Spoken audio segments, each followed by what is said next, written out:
Be ready, start. In the early stages of evolution of trade and commerce, the most popular forms of business organization were sole trading concern and partnership firms. In case of a sole trader, the nature of business was only local and the customer group was also very limited. Most of the functions of business were performed by the owner himself.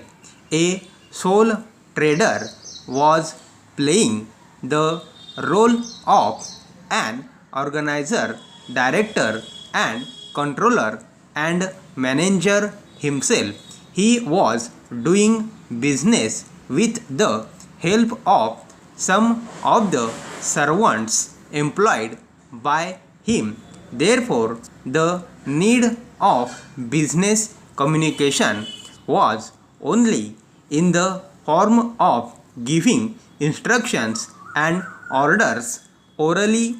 Commercial correspondence or writing letters was done occasionally. This feature also existed when the business was carried on partnership basis. The only difference was that now writing of accounts for the purpose of sharing of profits among the partners became essential, and hence much importance was given to records and transactions. Para business communication developed to a great extent only after the revolution in the production techniques, which gave further rise to the adoption of joint stock company form of organization. The development in the transport and communication was responsible for expansion of the branches of the business at regional, national, and international level.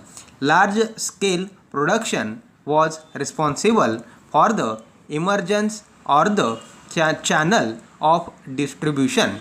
The functioning of intermediaries and middlemen between the procedure and the consumer became essential for the flow of the goods from the place of production to the place of consumption.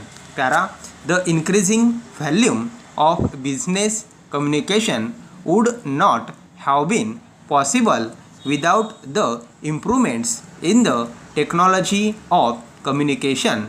The growth of modern technology has made it possible to increase the internal and external communication possible. The printing press, the typewriter, the dictating machine, the duplicating machine, photocopier, modern postal facilities, wire, etc. stopped